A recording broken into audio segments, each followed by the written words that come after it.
I stood at the security checkpoint, shoes already in the gray bin. Boarding pass curled slightly in my hand. Portland wasn't far, just 2 flights and a long layover. My sister had promised warm cider, cranberry scones, and silence. It sounded perfect. I had left early, feeling organized. The file folder with Arthur's will was supposed to be in my tote, tucked behind the paperback I always carried, but never read. I reached inside more out of habit than purpose, and my fingers brushed against something unexpected. A folded piece of paper, not the crisp legal pages I had reviewed last night, but thinner, warmer from having been handled. I unfolded it. It was a printed screenshot of a message. My heart began to drum. From Arthur Everdeen time. 6:12 a.m. Message. If they ask about guardianship, don't sign anything. The real will is still in the drawer. I blinked. Arthur had been dead for 20 months. I had closed his account. I had held the phone in my hands at the funeral home. I had given it to the donation center myself.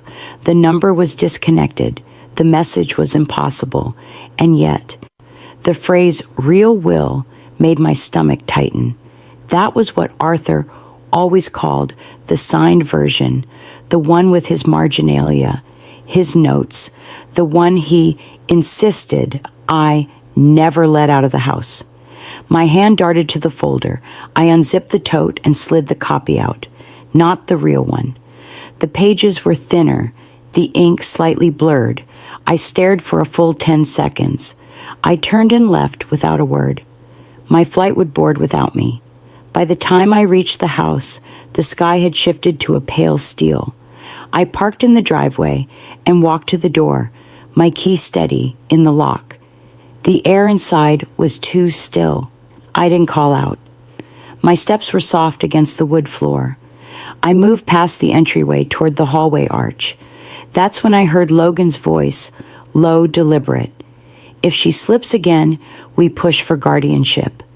No need to wait until after the holidays. I stopped breathing. I pressed my back against the wall and held my breath. The sound of their voices drifted from the study, quiet, careful, the kind of tone people use when they're sure no one else is home. She left the stove on last week. Logan said, his voice too smooth. We can start cataloging these lapses. I already spoke with Ashby Sloan, Dana replied. He said with a pattern of concern, it can move quickly, especially if we position it as protective, not punitive. Protective. The word landed hard, slicing through whatever disbelief I was still holding on to. Dana always had a gift for dressing cruelty in kindness. From the beginning, she had used a gentle tone to say the sharpest things. I remember the way she used to gently correct Logan in front of me, then glance in my direction as if I were the one making the mistake. They didn't know I was standing just a few feet away, hearing them speak of me like I was a case file in a drawer, one they planned to reorganize, remove, and replace. I backed away slowly, careful not to let the floor creak. My hand closed around the doorknob. I slipped outside and closed the door behind me without a sound. In the car, I gripped the steering wheel and stared ahead. The air had turned colder. The last few leaves clung stubbornly to the maple by the porch. I had worked 3 part-time jobs when Logan was small lecturer by day library, technician at night weekend translator when I could find it. I had given up a funded fellowship in Vermont to stay close when he got pneumonia at 10. I taught him how to research, how to cite sources, how to ask better questions. Now he was building a file on me. The ache in my chest wasn't confusion. It was recognition. Somewhere deep inside, I had known. I just hadn't wanted to name it. I turned the ignition and drove. But I didn't go far. Only one place came to mind, and it was the only place I trusted to hold what he couldn't twist. The university library hadn't changed much, at least not in the ways that mattered. The carpets had been replaced, and the front desk staffed with students I didn't recognize, but the air still smelled like ink paper and old wood, a scent I had trusted for most of my life. I signed in with my alumni badge and walked past the main stacks through the familiar maze of narrow corridors until I reached the door to special collections. My keycard no longer worked, but the young assistant at the desk, her name tag read, Alina, let me in without hesitation. She remembered my name. That comforted me more than I expected. The archives room was exactly as I'd left it years ago. Tall cabinets, labeled in thick marker beige lights, humming gently above. I knew where Arthur's records would be. I had cataloged them myself. Drawer C17, folder labeled Everdeen Arthur Originals. I slid it free with careful hands. The folder was heavier than I remembered. Inside were several documents, letters, insurance, paperwork, the original version of his will. Not the copy I kept in my drawer at home, the real one. I opened it and scanned each line. The legal language was familiar, but it wasn't what caught me. It was his handwriting. In the margins, Arthur had scribbled short notes in blue ink, just as he always did when reading contracts. His lines were tight, deliberate.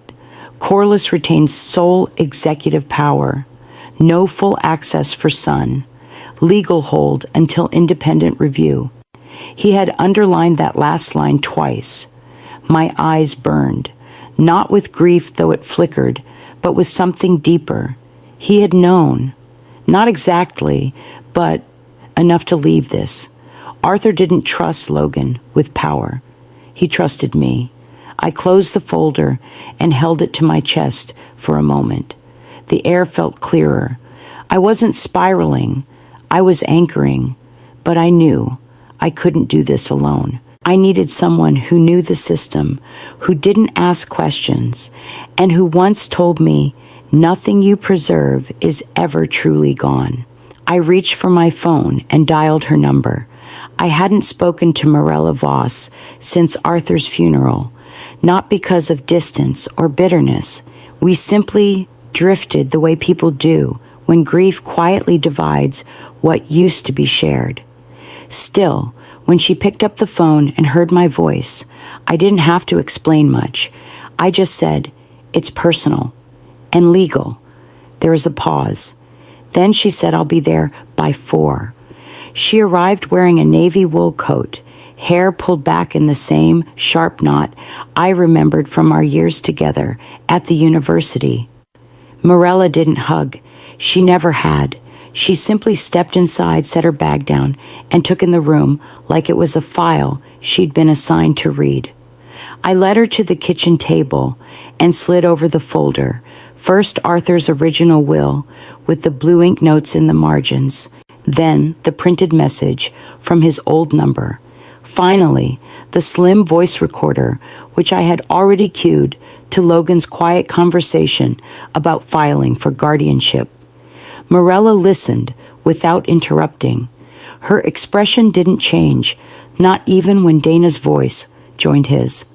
She waited until the recording clicked off. Then she looked at me and said evenly, "You're not crazy. You're under attack." I didn't know how badly I needed someone else to say it until that moment. We got to work. Morella opened her laptop, her fingers moving like muscle memory. She asked questions quickly.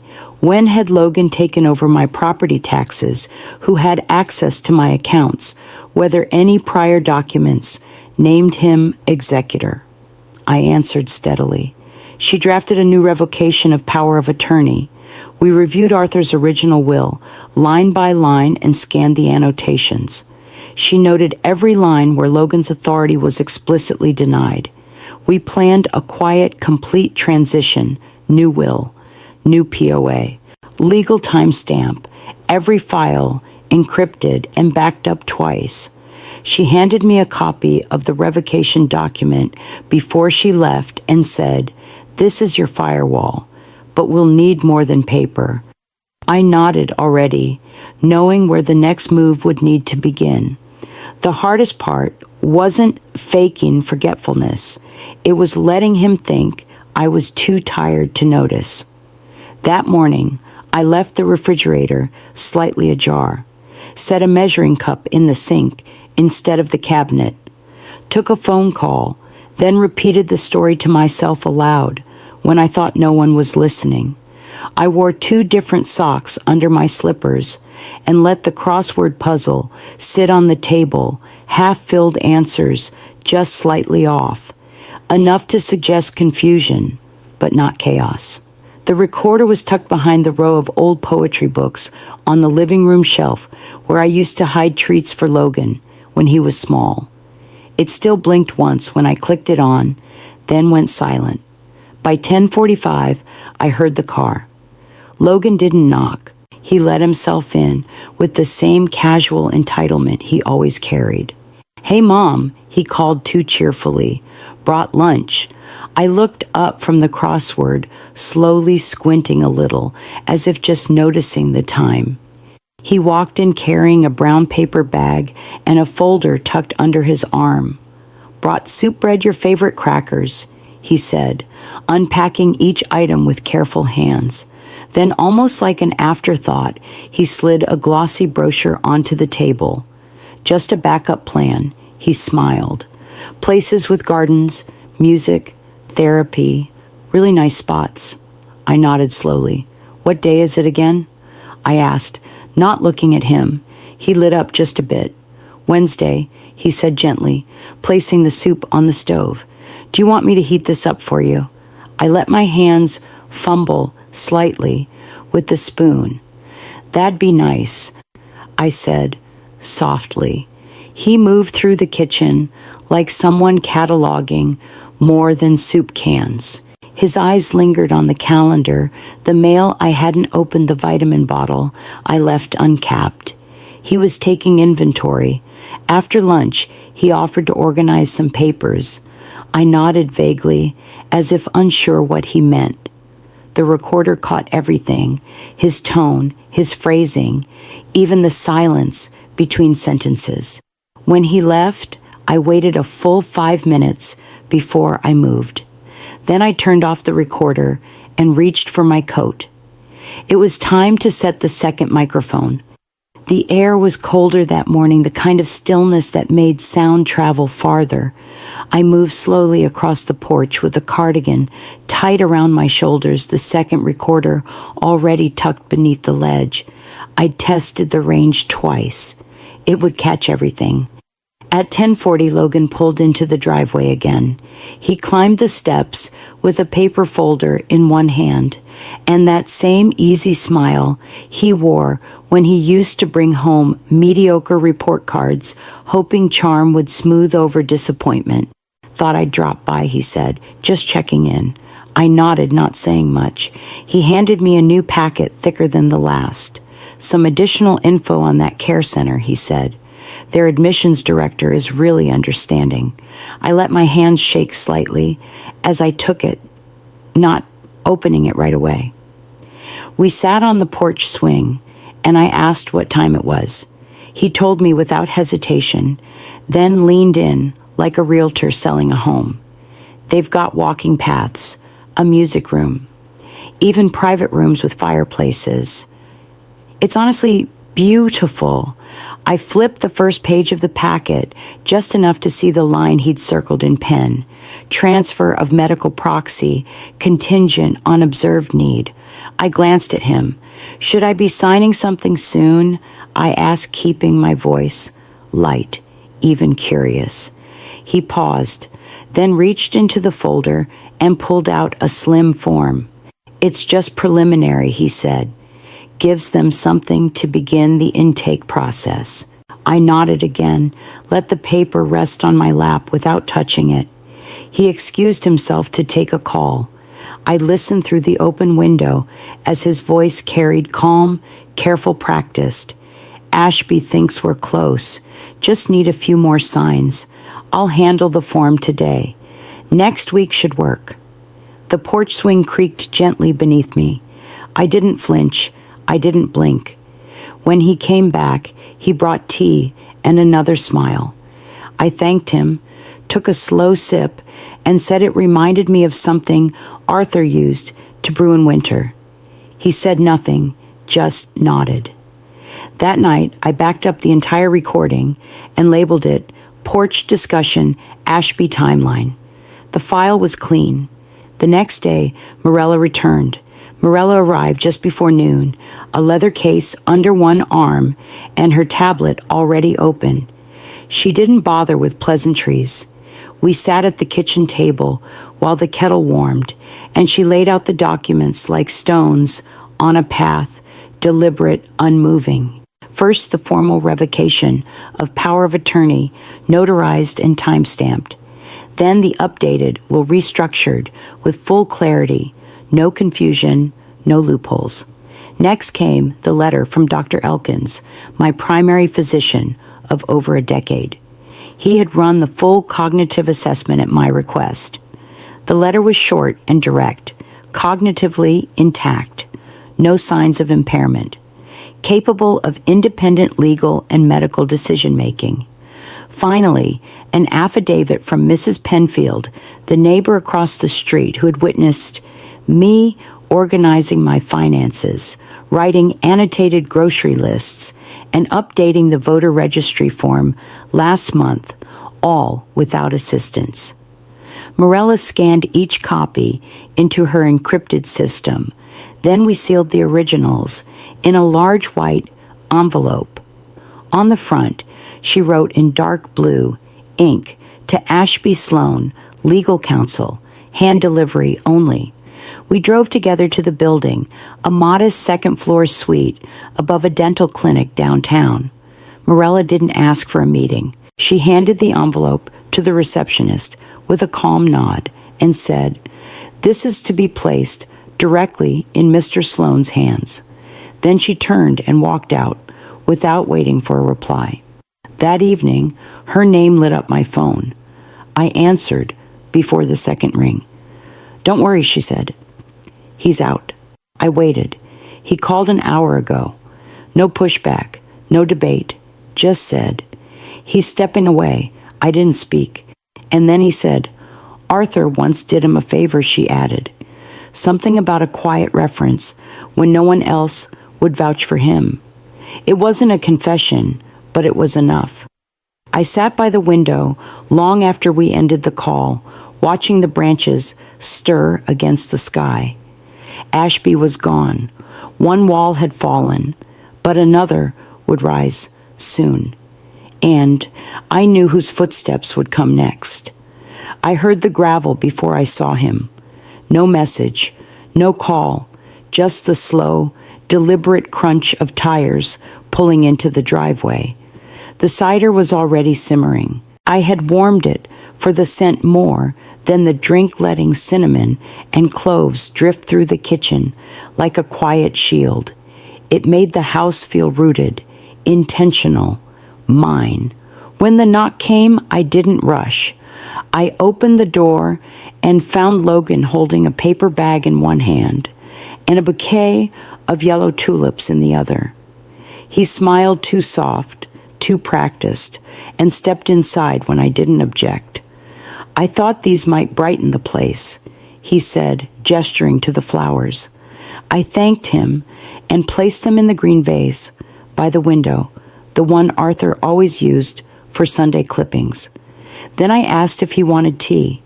"Sure," he said, watching me closely. "Smells like winter in here." I poured slowly, let the silence sit between us like an uninvited guest. Logan pulled out a slim folder and rested it gently on the table, his fingertips brushing the edge like it was nothing more than a formality. "Just some follow-up paperwork," he said lightly. I figured we could talk through it. I nodded and sat down across from him. Then I reached into the drawer beside me and slid out a small stack of papers, one by one, with deliberate care. First, the notarized revocation of power of attorney. Next, the updated will, legally binding and signed. Then Dr. Elkin's letter confirming my cognitive clarity in plain clinical language. And finally, a transcript of the porch recording his voice, Ashby's name, every careful sentence, captured word for word. Logan didn't reach for them. His hand stayed on the table, clenched, but still. I looked him in the eye, my voice steady. "Not all silence is weakness," I said. He stared at me for a long moment. Then he stood without a word, gathered nothing, and walked to the door. The quiet he left behind wasn't victory. It was a pause, and I knew what to do with the space it left. The envelope arrived 3 days later, hand-delivered by courier. Heavy paper, firm letterhead, Ashby's firm, though not from the man himself.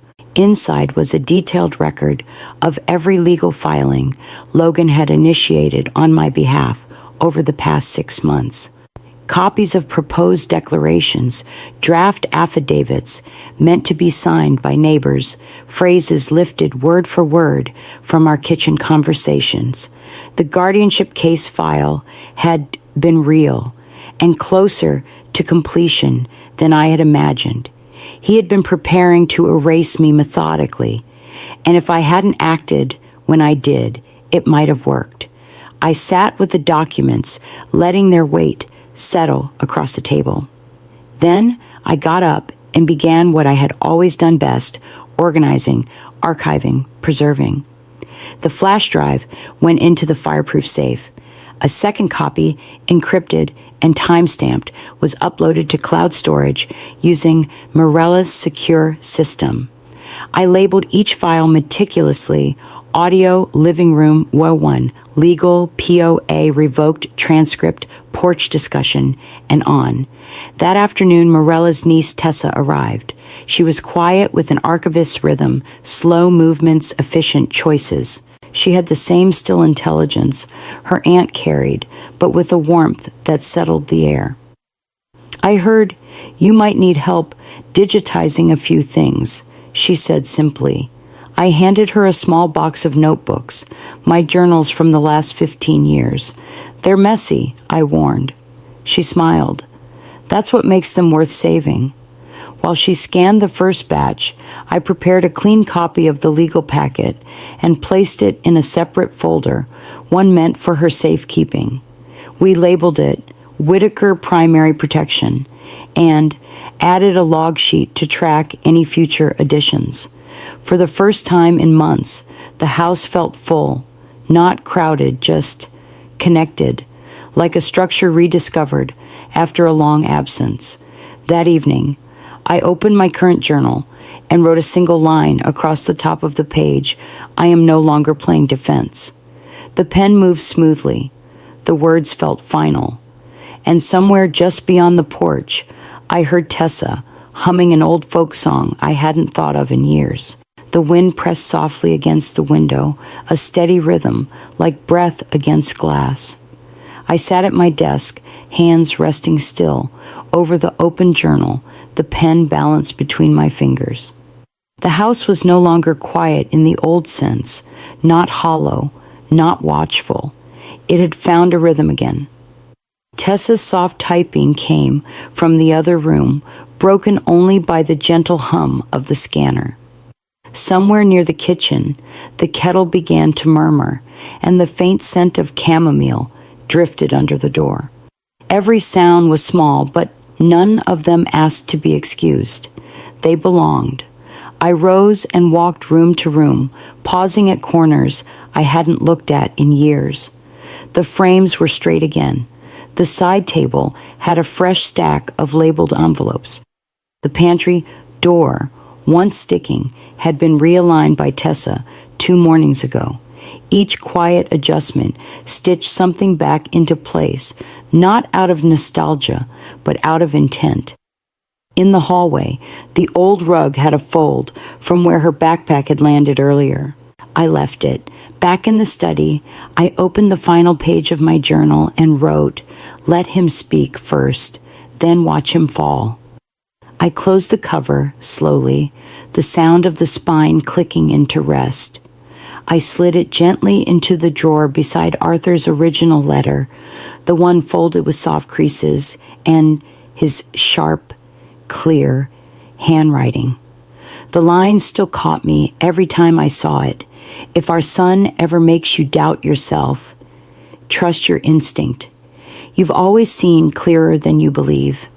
I tucked the key into the drawer's lock and left it turned, not to hide anything, but to mark it closed. The silence in the room held no absence. It stood with me, now steady and earned. Across the house, the printer clicked once, and Tessa called out, asking if I wanted labels in blue or black. I smiled and answered without hesitation. The page was mine again, and this time I would write every word,